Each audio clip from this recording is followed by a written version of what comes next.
Hello, shoutout po sa lahat. Nagluluto naman ako ngayon ng munggo.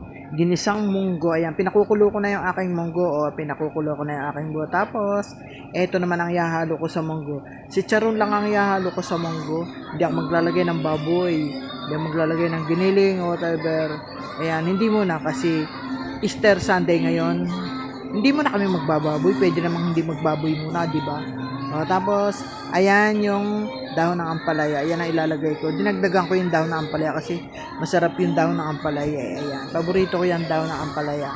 Gusto ko yung dahon ng ampalaya. Kaya dinagdagan ko. Tapos, eto naman yung kamatis. Sibuyas. Bawang. Ayan.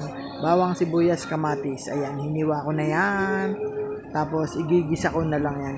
Igigisa ko na lang bawang, sibuyas, kamatis. Ayan. Ginisa ko na. Ayan, ayan na pala. Hindi pa pala ginisa. Hindi pa pala ginisa. Pinakulo ko pa. Ayan, malambot na. Malambot na yung malambot na yung tawag dyan, munggo. Ayan, malambot na. O, tapos, eto na yung aking ginisang bawang. Bawang, inuna ko yung bawang. Ayan. Kaya madilim yan kasi masyado madilim mo. Akala mo nasusunog na yung kawali pero hindi. Yung shadow kasi madilim. Ayan, pasensya na kayo, medyo madilim. Akala mo kasi madumi, maitim. Ayan, ginisa ko na yung bawang sibuyas. Ayan na yung sibuyas. Sinunod ko na yung sibuyas. Ayan na. Shoutout ulit sa inyong lahat dyan. Ayan. Tapos lalagay ko na yung kamatis. Maraming salamat ulit sa inyo ha. Pasensya na ha. Ayan, thank you. Ay, tingnan yung aking kamatis na nabili. Medyo hilaw. Hindi masyadong hinog. Dapat kasi hinog. Yung bumili kasi, sabi ko hinog. Ang binili hilaw. Medyo maberde pa. Ayan. Pero okay na yan. Diyan mo na siya. Pwede na yan. Ayan. Palalambutin ko na lang yung kamatis. Pipisil-pisilin ko. Pipiga-pigain ko para lumabas ang katas. Diba? Ganun naman talaga. Para lumabas ang katas, pisil-pisilin, piga-pigain. Ayan, para lumabas ang katas.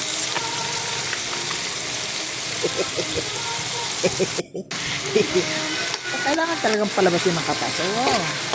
Ayan na, di ba? Pinisil-pisil, pinisil-pisil para lumabas ang katas, piga-pigain. Ayan o, nilagay ko na sa munggo. Hindi masyadong napiga. Di masyadong napisil, nagmamadali ako, ayan. Nagmamadali at ako'y magla-live, ayan. Ayan na, diyan mo na siya dyan, maluluto na yan. Maluluto na rin yung kamatis dyan. Kakatas na rin yan dyan, kahit hindi pisil-pisil at saka hindi piga-piga. Meron pa natin mga buo-buo. Ang galing ko, di ba? Ayan na, pinakukulo ko na yan, maluluto na yan. Luto na rin yung tawag yan, yung munggo. Ayan o, nadurog-durog na yung munggo. Ayan, nilagyan ko ng asin. Ayun, nakita niyo asin. Lagyan ko asin. Ayun o, ayun na o. Tapos o, yung aking seasoning, ayaw lumabas. Ayaw lumabas. O, ayaw lumabas.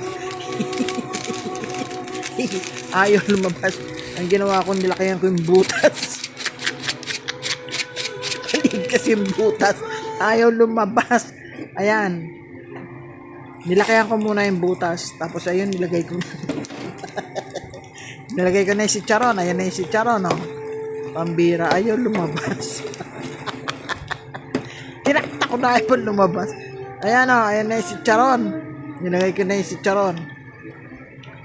Makulo na yan, maluluto na yung chicharon. Luto na yung munggo, durog na yung munggo. Tapos yan, ilalagay ko na yung daon ng ampalaya, o diba? O, ganda. Daon ng ampalaya, madaming daon ng ampalaya kasi gusto ko yung daon ng ampalaya. Ayan na, o. Diba ang ganda? Sarap na. Kahit walang baboy, chicharon lang. Kasi yung chicharon, wala nang masyadong mantika yan. Kaya okay na. Kasi hindi rin naman kami masyado sa baboy. Hindi kami masyado sa baboy. Pag nagluto nga ako ng baboy, kalahating kilo, inaabot pa ng 3 araw. 3 araw nasa rep, ayan.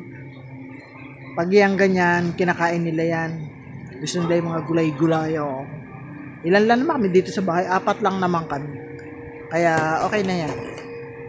Wala naman kami masyadong kasama dito. Ayan, apat lang kami rito sa bahay eh. Ayan. O, di ba? Sarap. O, luto na. O, di ba? Ayan, luto na yung aking munggo. Ang sarap, ang bango.